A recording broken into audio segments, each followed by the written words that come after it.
एक चिड़िया की इन 6 बातों को आपने याद कर लिया तो आप कभी भी जीवन में धोखा नहीं खा सकते। वो 6 बातें कौन सी है उन्हें समझने के लिए आपको हमारी वीडियो को पूरा देखना होगा। दोस्तों स्वागत है आपका हमारे चैनल पर। काम्पिल देश में एक ब्रह्मदत्त नाम के राजा हुए थे जिनके महल में एक पूजनिया नाम की चिड़िया रहती थी। जो राजा ब्रह्मदत्त के स्नेह प्रेम के कारण उनकी सहचरी बन गई थी। राजा के महल में ही चिड़िया का घोंसला रखा हुआ था। एक दिन राजा के घर में एक पुत्र का जन्म हुआ और उसी समय चिड़िया ने भी एक अंडा रखा जिससे एक बच्चा उत्पन्न हुआ। वह चिड़िया अपने बच्चे से और राजा के बच्चे से समान प्रेम करती थी। वह रोजाना घूमने जाती थी तो हमेशा 2 फल लाया करती थी, एक फल अपने बच्चे के लिए और एक फल राजा के बच्चे के लिए, जिससे वे दोनों बच्चे बहुत प्रसन्न रहते थे। एक दिन की बात है जब चिड़िया कहीं बाहर घूमने गई तो राजकुमार की धाएँ उस चिड़िया के बच्चे को घोंसले से निकालकर राजा के बच्चे को उससे खिलाने लगीं। हुआ ये कि राजा के बच्चे से चिड़िया के बच्चे को कसकर पकड़ने के कारण मृत्यु हो गई। रोज की तरह जब चिड़िया लौटकर आई और उसने अपने बच्चे को मरा हुआ देखा तो वह चिड़िया अपने बच्चे के गम में बहुत विलाप करने लगी। यह देखकर राजा को बहुत दुख हुआ। गुस्से में चिड़िया ने राजा से कहा, अरे नराधम, तूने मेरे बच्चे को अपने बच्चे से मरवा दिया। तू तो सनातन धर्म को जानने वाला है, फिर भी तू भूल गया कि शरण में आए हुए की, भूख से व्याकुल की, शत्रुओं द्वारा पीछा किए जाने वाले की और लंबे समय से अपने घर में रहने वाले की हमेशा रक्षा करनी चाहिए। यदि मनुष्य इनकी रक्षा नहीं करता तो वो निसंदेह कुंभी पाप नरक में पड़ता है। दोस्तों इतना कहकर चिड़िया ने राजा के बेटे की अपनी दोनों पंजों से आंखें फोड़ डाली और आकाश में उड़ गई।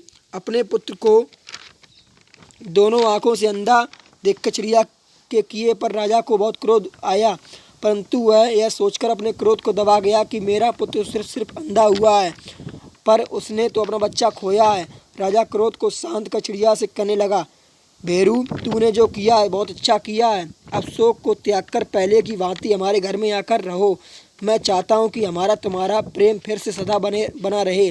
दोस्तों राजा के इस तरह बुलाने पर चिड़िया कहने लगी, महाराज, मैं अपने समान ही तुम्हारे पुत्र से प्रेम को जानती हूँ। तुम्हारे पुत्र को नेत्रहीन करके मैं अपराधी हूँ, इसलिए मैं तुम्हारे घर में रहना नहीं चाहती।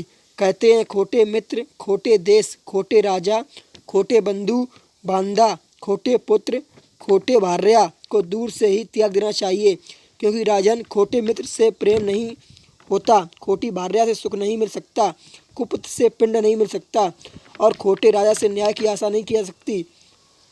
कुमित्र पर भला विश्वास कैसे किया जा सकता है?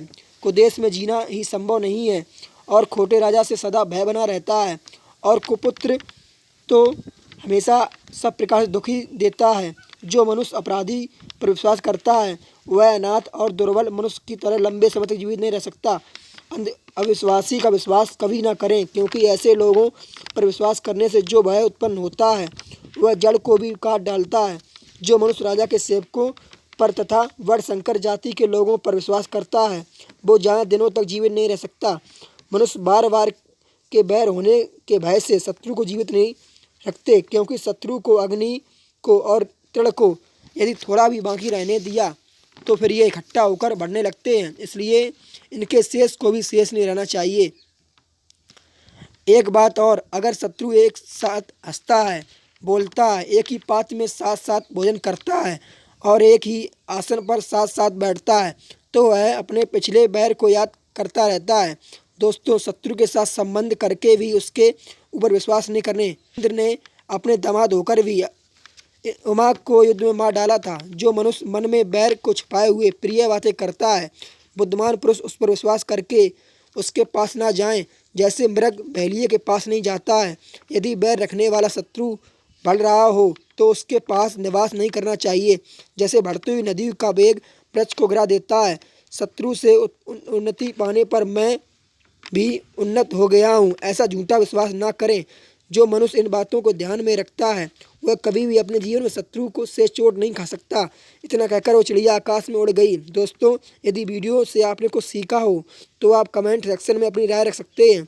वीडियो को लाइक कर देना और चैनल को सब्सक्राइब जरूर कर लेना ताकि हमारी वीडियो को आप तक पहुंच सकें। धन्यवाद।